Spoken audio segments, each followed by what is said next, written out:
Okay. Can you hear it?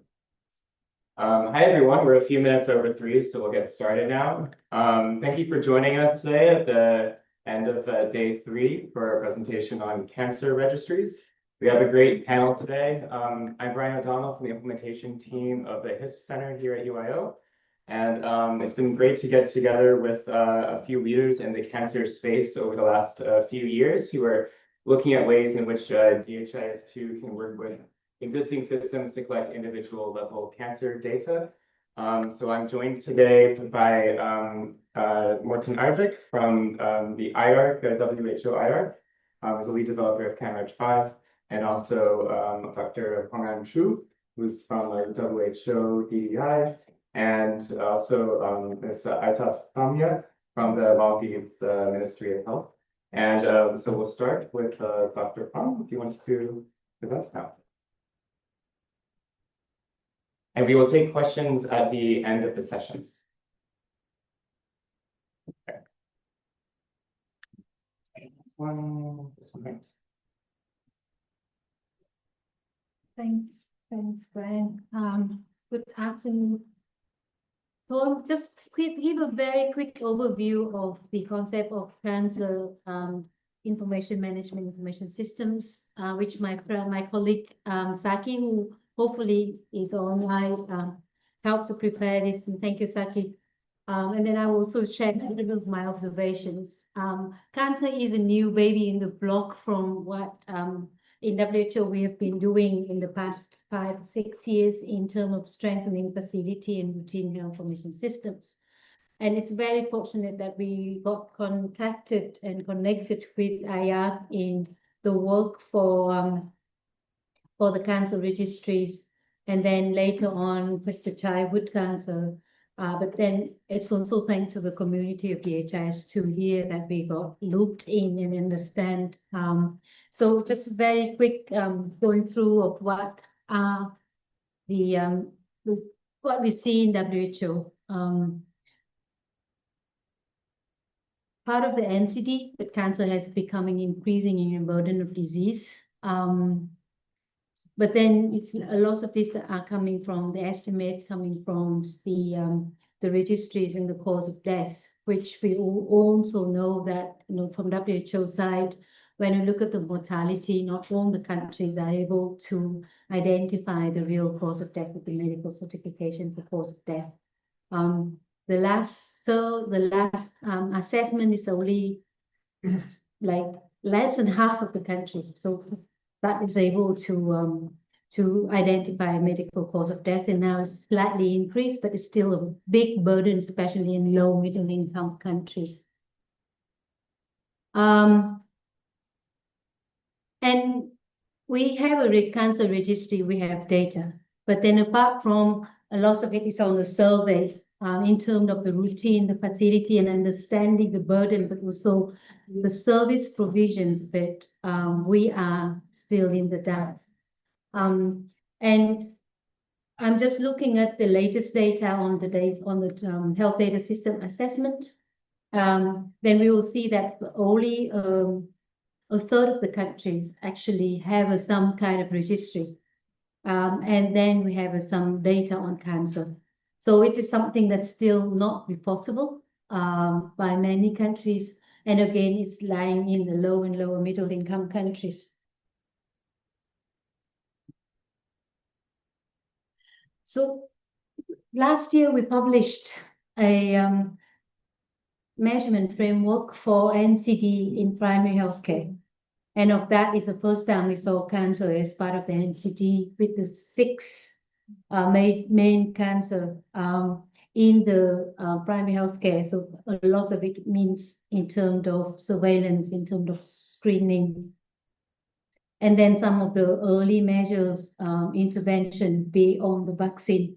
But, again, to put it together as something that is significant, that's able to detect or to identify early issue with cancers, and also to see how would be the impact of the results of the treatments and all of that is still scattered data everywhere.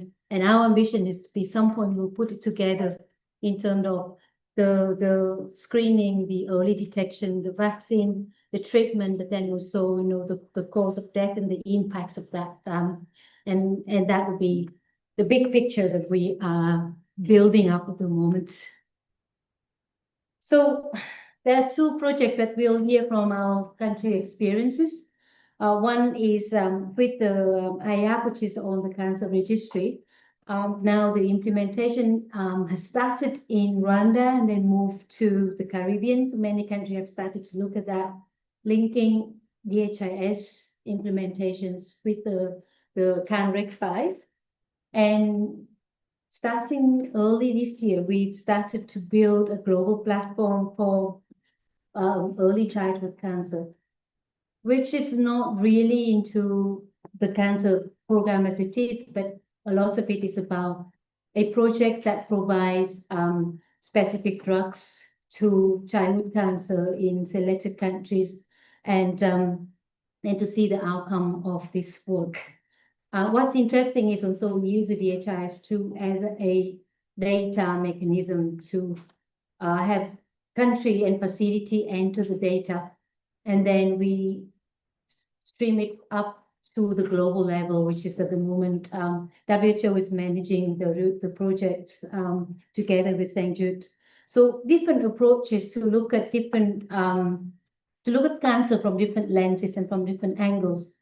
But we you know, with the previous slide, we'll see there's lots of gap that hasn't been put together. We might have a data here and there. We might have EMR, especially in high-income countries where we have a treatment, and we also been contacted by some research. You know, they wanted to see the impact of certain treatments, but that is into a lot of detail. But what we wanted to see, what are the situations in terms of picking up from the screening? What are the prevention, which is from the vaccines? And, you know, how does it link to all the patients that come into the facility? How much of them has been treated? What is the treatment outcome? What is needed to have a better impact in the treatment? So all of that, it's still an unknown, you know, land there, where a lot of the work can be done through the burden of disease, which is the estimates, but to bring it down into a specific countries and see how it can be, the data can be used that really make an impact in the health service, and that we are not there yet. So I think, so this is what we also wanted to see, how we're going to look at that from a data system perspective, bringing all the different partners together and building on what has already started with the cancer registry, with the childhood cancer, with the WHO also have the primary healthcare measurement monitoring framework, that some of that has already built in some kind of WHO or DHIS2 standards. So how do we started to bring it out, how we're going to work together, strengthen the standards, bring the data, and we can do the analysis so that we will be able to train people to use the data and make a better planning and decisions. And I think that's the beginning of the session today. And I will pass on, it's time for Morten or for Dana. Oh, okay, I leave it for Brian to tell me what to say. I'm lost, but I feel this is something that, you know, we'll love to continue the discussion and see how we can bring more ideas into this area of work. The same with, you know, NCD, which is another part of linked cancer. So I will shut him up. Thank you, Ann. All right. Yes. But this is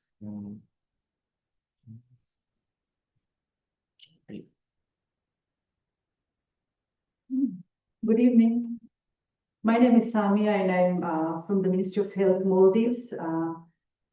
Today in this session, I will walk you through the development, the functionalities and implementation experience and early outcomes of the National Cancer Registry in the Maldives. The National Cancer Registry plays a vital role across multiple dimensions of cancer control. First, it supports cancer surveillance, helps us monitor and track cancer trends at the population level. It also enables epidemiological research, allowing us to explore risk factors, trends, outcomes related to different types of cancer. Third, it strengthens the cancer control and prevention by identifying high-risk groups. It also evaluates the effectiveness of screening and interventions. On the clinical side, the registry is instrumental for quality improvement and research, giving us data to assess treatment outcomes, compares therapies, and identifies where improvements are needed. It also informs resource planning, where you have scarce resources. It identifies or helps us targets where resources should be allocated. Finally, it enhances the patient support and advocacy, which is the most important component. Helps us makes evidence-based decisions about how to allocate our limited resources and identifying gaps in our cancer treatment strategies. This is the timeline of development of cancer registry in the Maldives. We started initial initiation meetings with relevant stakeholders from the program side, experts from the health information side, with WHO as well at the beginning. And through the discussions, it was decided that we would go with DHIS2 for cancer registry because there were a lot of options. Why DHIS2? Because we were already using DHIS2. People were familiar with DHIS2. We had the support already from Sri Lanka through WHO. So DHIS2 was selected at the time to move forward with the cancer registry. We formed a technical committee to move forward as a core group, including oncologists, nurses, public health experts, health information experts. In the developmental stage, which is step 3, you see on the slide, the system was customized based on country-specific requirements. So this is where the country-specific needs, country requirements and changes were made. This ensured that what we built was practical, aligned with the existing workflows in the country. Step 4 was about training the users, training the trainers, training the different users at different levels, making sure the users were comfortable and before the official rollout of the system. Finally, we moved into the national rollout where the registry went live and the dashboard began. With regards to standardization, as this comes up often with systems, we ensure that different relevant international standard documents such as ICD-O were referred to, like you've got other documents or standards we've used. With regards to the key functionalities of the registry, first, it's comprehensive and compatible. It incorporates cancer registry 5 data and also meets the national Maldives specific requirements while maintaining compatibility through standardized codes and option codes. So option codes would be standard codes where users can through a drop down menu select so that there's consistency, there's standardization. Second, the system allows for cross registration, meaning different health facilities seamlessly could use the information system at the same time, which reduces duplication, improves efficiency of the system. Third, we have ensured validated input and data quality. So there's a data quality dashboard as well, which shows where errors are, so that the users can check, can rectify, can work on the data quality aspects. Fourth, it's designed for output-based automation. So system uses automated ICD coding. It generates clear visualization and dashboards to support real-time analysis and reporting. Finally, we prioritize user-friendly access. Small country, limited capacity. Users have to be comfortable in using the system, mobile compatible, so that you can capture information while on the go as well, capture information in the community. So the system allows for these capacities. So we followed 3 steps in data collection. Step 1 is registration. So it includes mostly the patient details, which are entered by trained data entry staff. Step 2 is diagnosis information, where clinical information is recorded, and this gets verified by the clinicians. Step 3 is a follow-up, and which tracks the patient progress over time. You will see more detail in the next slide. This shows the main data fields, which I just mentioned is 3 steps of data collection. So for registration, for diagnosis, for follow-up, these are the information we are capturing in the cancer registry in the Maldives, which again could be changed, could be edited, could be amended, but we go by the extended data fields. I mentioned standard option list, drop-down list to ensure standardized information is captured in the system. So with regards to the option list available in the system, the global standards like cancer registry 5, ICD-10, ICD-11 resist was followed to ensure international compatibility. For users, dashboards and analytics, easy use of like dashboards or analytics are important. So this is a key feature of the registry. It provides real-time visualization at the national. ATOLs in our context would be like group of islands, and ATOL would be like the lowest level of health facility or healthcare, making data accessible and actionable across the system. These dashboards support public health planning, guide screening and interventions, and help track key indicators like cancer incidence, cancer prevalence, diagnostic information, and treatment coverage. These are just examples of the sample screenshots. I mentioned at the very beginning that this is an ongoing work. These are like very initial outcome information that we are sharing.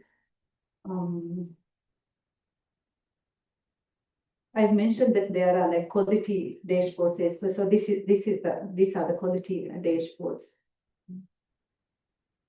where you can see the internal consistency, and you can also identify where the errors are.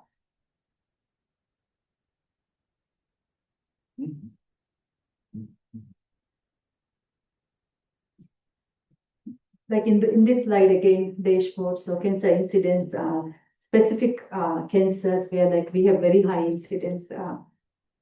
It's relative, no? When we say very high incidence, it could be in our context, these would be like high burden like cancers for us. The mortality you see on the slide is like very low. It doesn't mean the mortality is low. It just means for mortality, we have another vital statistics system. So this is somewhere where like we need to work on integrating information. So people with cancer could die in another facility from where the information was captured, could die abroad. So this information should be integrated from the vital statistics system. But bottom line, information should be there available in one dashboard for decision makers, for program managers to make decisions. So this is a work in progress, and it will be integrated into the system. Again, more slides on the dashboard that's available. You can see like from the ICD codes in the cancer incidence according to topology. Cancer incidence, cancer prevalence. Currently, we've implemented in our main tertiary hospitals. When it comes to cancer, the care is usually given at the tertiary facility. So we are starting with the tertiary and then moving on like other facilities. One of the ongoing work that's in progress is API integration with hospital electronic medical record systems, which will allow sharing of diagnostic and treatment data from tertiary hospitals into the registry. It would minimize the workload on clinicians, avoid duplication of effort, and improves timeliness. Most importantly, it will help in the accuracy of data. We see this as a key step towards a truly integrated health information system. So capacity building slides I've mentioned, critical important step to build capacity. You might see Pamod then training of trainers and so currently very early on, but we are seeing early impact from this registry. It might not be on your mind why cancer. We've seen from Anne's slide, like even in Maldives, like the NCD burden is very high, and among the NCD burden, cancer burden is quite high. So that's why we prioritize cancer registry in our developments.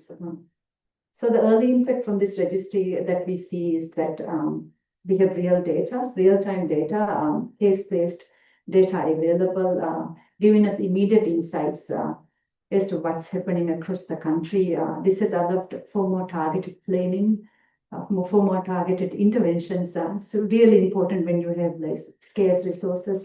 We now have greater visibility into the diagnostics and treatment options. These insights are critical, and as well as for us to move towards more equitable and overall comprehensive cancer care in the country. So what's next? The cancer registry is set to play a much larger role. It will evolve into a national resource for cancer policy, but we need comprehensive data to reach there. It will support cancer research and guide in evidence-based decisions.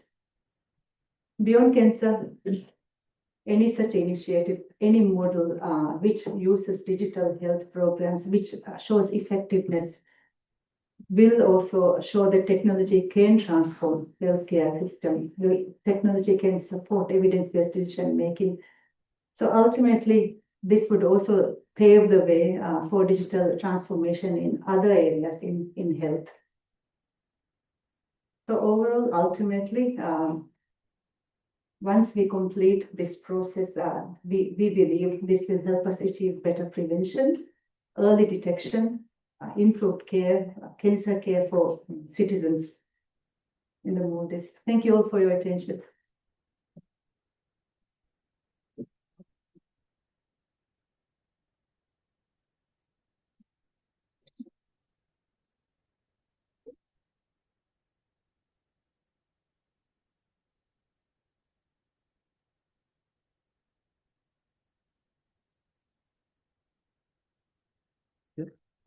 Issues?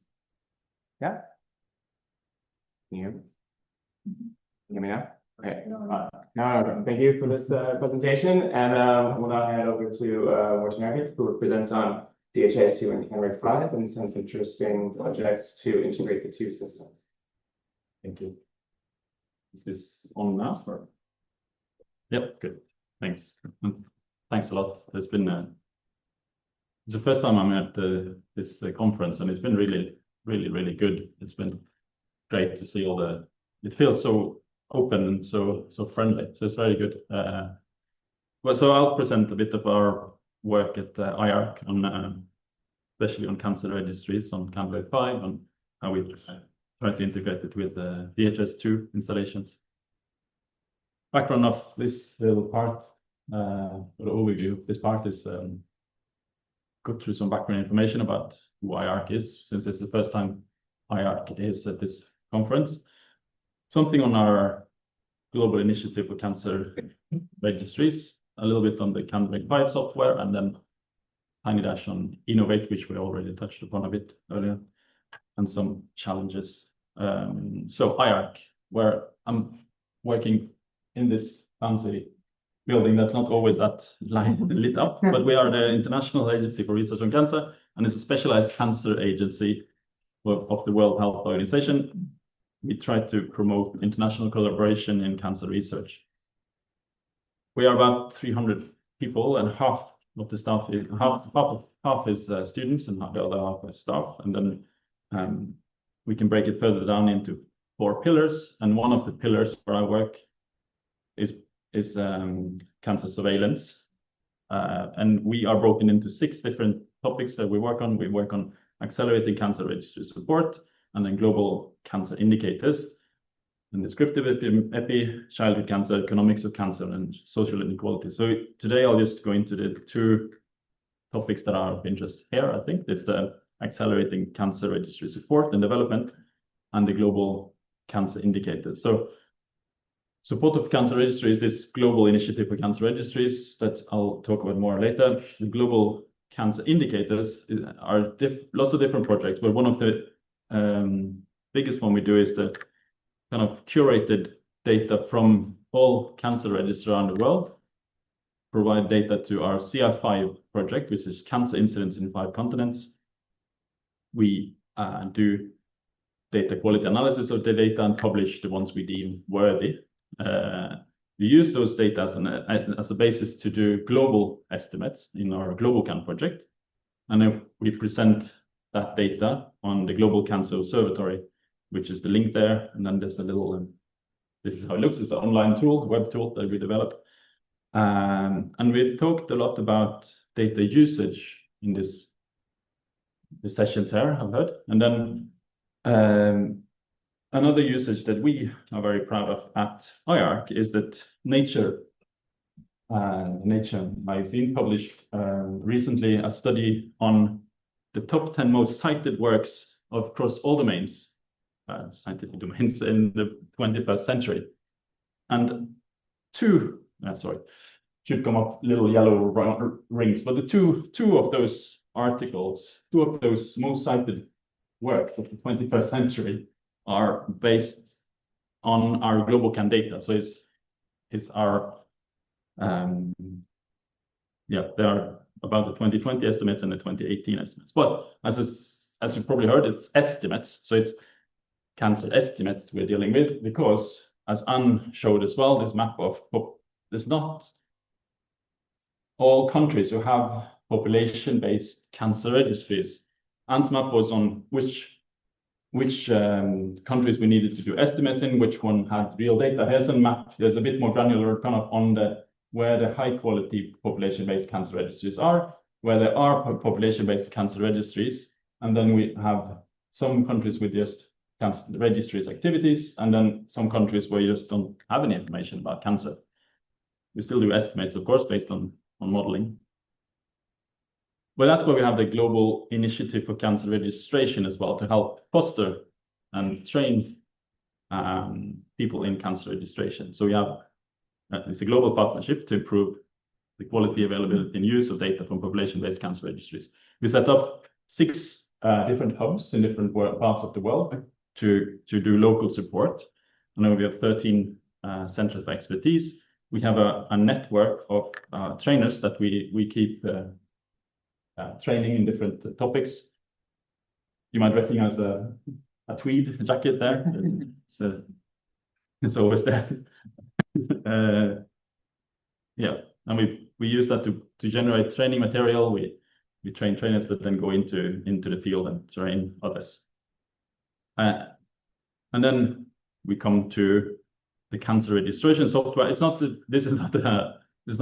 trying to sell you CanReg 5 here. I'm just trying to show what we think is needed in a cancer registration software, so you can take those ideas if you implement the cancer registration module or do cancer registration in DHIS2. But still, cancer registries, they need a tool to input, store, check, and analyze the data, as all registries, I guess. But so if this data is also coded and verified in a standard way, which is also another thing that heard a lot through the days here, of course, it facilitates the production of comparable analysis across registry population. And then the CanReg project is a project to kind of help cancer registries achieve those objectives. CanReg 5 didn't just kind of come out of the blue, of course. It's a history of different CanReg systems. The 5 might have given that away, I guess. But CanReg 1 came out, or CanReg as it would call, back in the 80s. So this is a screenshot of CanReg 1, or a printout of the screen of it's a DOS-based system. It was a big thing back in when it was released in 87. And then it's CanReg 2, came out in the early 90s. CanReg 3, which was still kind of DOS-based and fancy. And then, but it had a more graphical interface. And then CanReg 4, which was the first window version, came out in 2002. 2008, there was 140 registries around the world using CanReg 4 in 75 countries. And then we presented CanReg 5 back in 2007, and it was launched in 2010. So the key decisions, the key things here in CanReg 5, especially compared to the previous version, was that it's open source, like DHIS2, it's open source. Its code is available on GitHub. It's following open standards. It has a kind of standard relational database. It has multi-user client-server network support. It's multi-platform. It is easy to set up, configure, and run. It works in different languages. It's user-friendly. It's a desktop application. So you basically just run it on your computer, and then you choose what fields you want to collect and things like that. It has quality control standards built in, so you cannot do interactive code validation, consistency checks, and quality control reporting, and this is what is really important, of course, when you set up a cancer registry module, is to have this immediate code validation and consistency checks kind of across variables, because it's so important to catch upfront any kind of data entry errors. It has duplicate search, so it has probabilistic matching of patients, because that's important as well in a cancer registry, since you do work on a population level. It has also tumor level deduplication on using the kind of standardized international rules called the multiple primary rules. And then it's customizable. You choose what variables you want to collect, and then you collect it into this now admittedly a bit archaic looking form, but you can do that just graphical user interface. And also something that people, maybe the feature that is the feature that many people like, and maybe going forward will become the main feature of CanReg 5, is the kind of analytical part of CanReg 5, which is the automated generation of standardized, internationally standardized tables and reports and slide decks. So basically you load up your CanReg database, you choose what kind of analysis you want to do. If you want to run the kind of standard CI5 tables, which is the same kind of data qualities tables that we look at when we decided that if a registry is worthy CI5. It also generates, as you see here, a standardized report in Word that people can edit. So you get the kind of the visualizations that you need for a cancer registry report, and then you can edit the text itself. You can open this in an interactive browser-based tool. There's an integration with R. All of this is R, so it's a kind of very decoupled way. So anyone can write R code that can just be called like that from CanReg. They have slide deck, and then you have the interactive kind of web tool. You can batch import data. Yeah, so CanReg 5, the idea of CanReg 5 is kind of going from that you have a paper-based, you have paper-based form, and then you enter that manually into CanReg. But of course, as we know, many countries have started to invest in electronic medical record systems. So there's an increased expectation on cancer registries to adopt to get that data straight into their systems.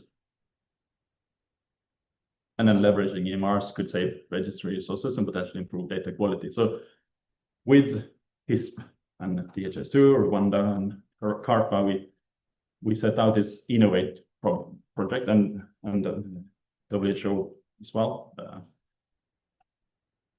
which is to develop a kind of standardized cancer module within DHIS2, and a tool to link with DHIS2 and to CanReg 5 to bring data from DHIS2 into CanReg 5.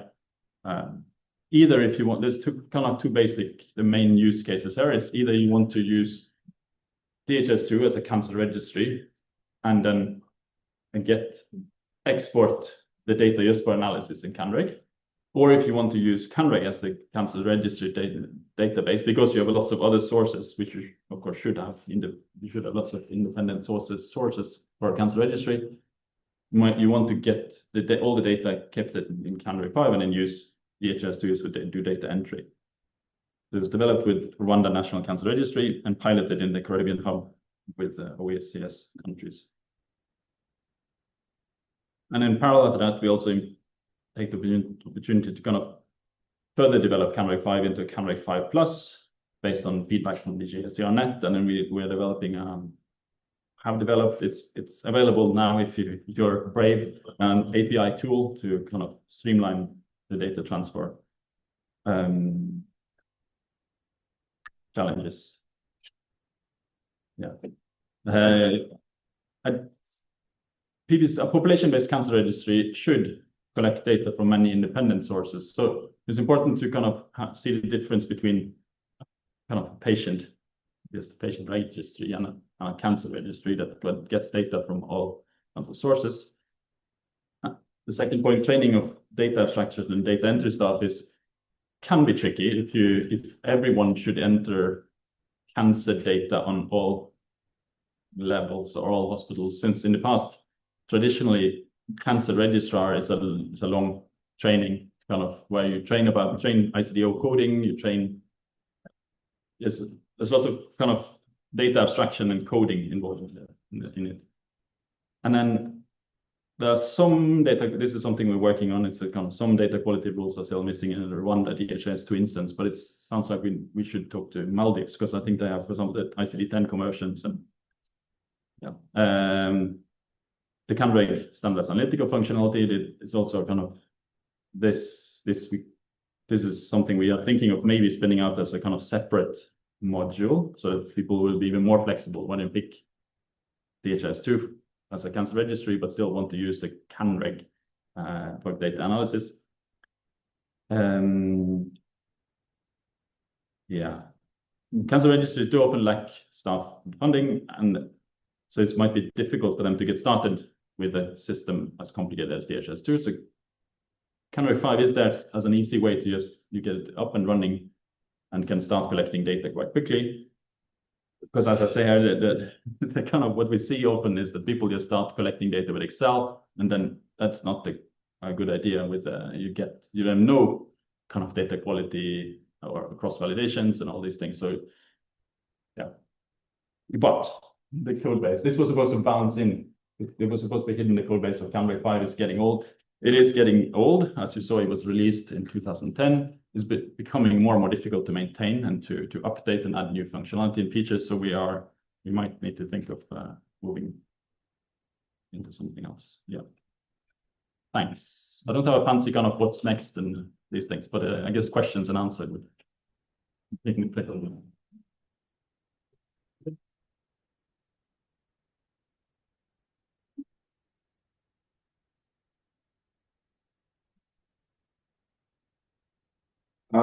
Thanks for that. No, I think we had three very complimentary presentations, both to give the general overview of cancer burden and how there are data gaps globally. We also had a country presentation on how to use DHIS2 to collect cancer registry data and some of the challenges that come from implementing it. And then finally, some of the global standards of what makes a cancer registry good and how do you actually implement this for over 30 years, right? So I think it's been a nice nice compliment. Are there any questions for our panelists? Yeah. Please wait, we have some live translation. I'm interested to know about the CanReg 5. Are you recommending that two options, whether we need to go for CanReg 5 as a cancer registry and use DHIS2 for data analysis, and also using DHIS2 as cancer registry? Which way is the much better option when thinking of the CanReg 5 Plus?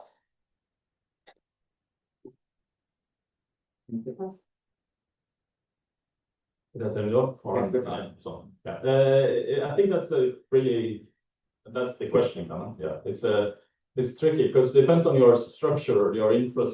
If you have already DHIS2 and you're familiar with that, then I think it's better maybe to use that. I mean, I'm from Sri Lanka. Actually, in Sri Lanka, cancer control unit, they use CanReg5 as their main system, but it's a standalone type one. And they had to send it to the data they are downloading and send it to central level, and from there again entering or something like that is happening. But for analysis and all, I think they need some additional data elements and all. So that issue also there. So I'm thinking whether going with that system or developing a separate DHIS2 one is much better. That is why I'm asking. Yeah. Yeah, no, I understand that. I think the moment you want to have a decentralized system, where many people for different places entering into the same data, it would make sense at the moment to have a DHIS2 to enter data into, and then export that, for example, to CanReg5 for analysis, or even if you want to keep that as the main kind of the database just for cancer as a cancer registry, but just DHIS2 data entry part. So what I guess I didn't say was that we are working on this standard cancer because one of the things that are important are all these edit checks and all these things that are coming up. We have a question on Zoom, but I want to just follow up about this edit checks that you mentioned as well, all the topography and morphology edits for both probabilistic and deterministic rules are very difficult to set up in CanReg5 and also to do in DHIS2. So how has Maldives been tackling this challenge of all of these data quality issues that might come up when entering very complex cancer registry data? If an implementer might be able to say the day here.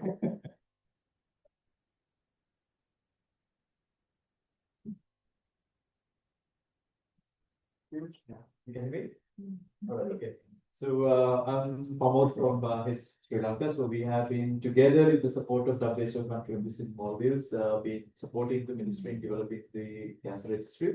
So the main requirements we had, because we have DHIS2 Tracker implemented across programs in Maldives, meaning we have one single DHIS2 instance for Tracker, and that is used for RMNCH, immunization, cancer, primary health care, and so many others, surveillance. So the thing is like, so one challenge we had was to kind of make sure that whatever the data that we are going to capture is going to be of high quality, which could be analyzed across programs. So with all that, making sure that internal consistency and automatic ICD coding was very important, because I was highlighting another layer for a different topic, that we have all these very coded really nicely. We can do a lot of things, and that actually can be used for policy decision making, as for policy planning, as well as for clinicians for decision making. So with all that configuration, if you're talking about configurations, we have immense number of program rules that are taking care of this internal consistency and ICD coding. I can't remember the exact figures, but we had, I mean, that was the bulk of the effort for us in configuring cancer registry, was to make sure that this data quality is maintained. The rest was quite straightforward.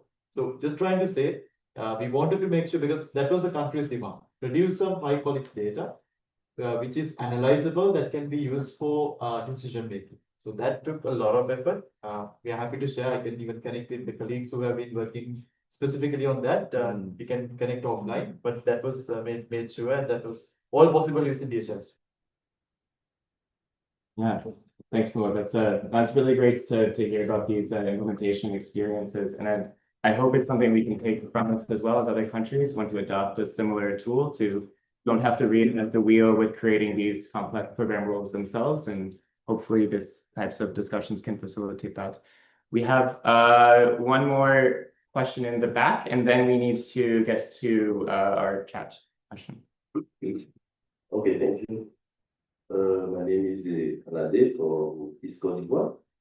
And my question is in the workflow of using DHIS2, is it take the process of in radiology, X-ray exam or ultrasound exam for patients who have suspicion cancer? Is it this process is taken by the project? C'est bon? Was that a question for? Donc, la question c'est, est-ce que dans le processus d'enregistrement des cas de cancer, on prend en compte le diagnostic radiologique, soit la mammographie ou bien l'échographie qui est réalisée? Yeah, so just asking if in the design of DHIS2 as well the laboratory results like X-ray, mammography, etc. as well that being recorded for Maldives use case. For Maldives.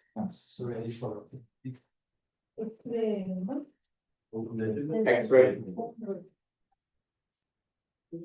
Yeah, ultrasound, X-ray, any kind of imagery exam, so kind of laboratory component that is including both the Short answer, not at the moment. So, but then having said that, there is another EMR integration that is happening at the moment. So meaning like see, things like, for example, images that I captured using, radiology images is not something that we are thinking of bringing into DHIS2, but any data that could be analyzable from electronic medical record system is currently being explored to be integrated with the DHIS2. So we have started off in Maldives with the, of course, surveillance and communicable diseases reporting program. That was the starting point. But we are the ministry is currently in dialogue with different departments to figure out what other data that could be integrated or brought forward into DHIS2 from the EMR system. Thanks. We have one more question. Adriana Amanianes asks, thank you for your presentation. I have a question for the Maldives as well. Is this being implemented across both public and private tertiary facilities? If so, how has that data completion rate been for the private facilities?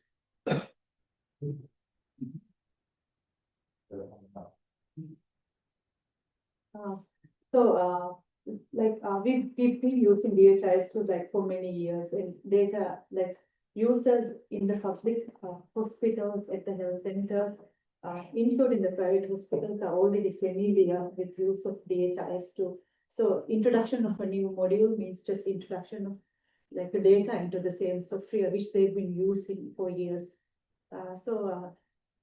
But I mentioned during the presentation, we are using a phased approach. So we started with the main tertiary hospitals, public hospitals in the country, but we've also started getting data from the private tertiary hospitals quite recently. In the capital or in the central level, the private sector is also a huge part. To ensure that there is like comprehensive data in the system, it's important that we involve the private sector. But we are going slowly, but they're already familiar and there are no issues on getting data from the private sector for us. Thank you.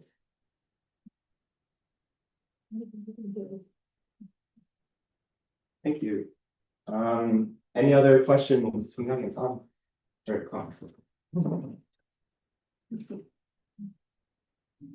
Just one is a comment. I think it's a really good example of Maldives that use both CANRIC and ICD.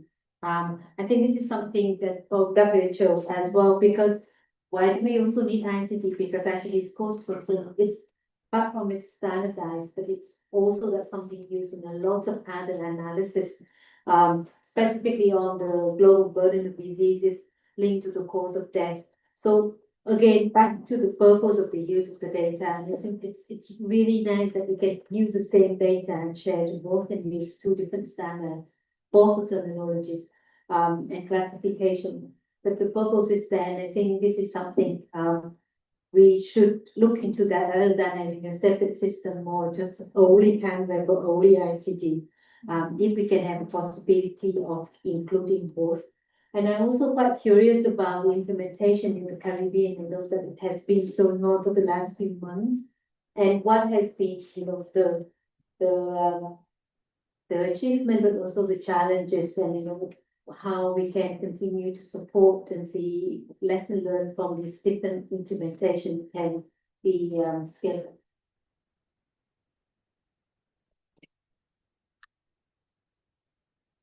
Thanks. Any comments? I think someone from CARPA is in the audience. I need to put you on the spot, but if you have any general comments to make.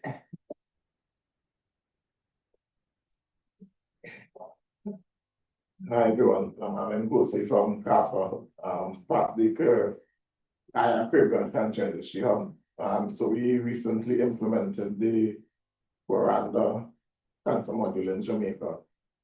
We currently in the process of assessing it, so we'll have an assessment report probably in the next couple of weeks. One of the biggest issues we ran into were the checks. So Canning Tribe has built-in checks in terms of, as Morton mentioned, topography and morphology. So that was one of the biggest issues we ran into. And also, in the Caribbean, some of the data entry forms take one specific information in it. So we have to move that information from Canning Tribe over to DHIS2. So it's an ongoing project, but we have had good progress so far.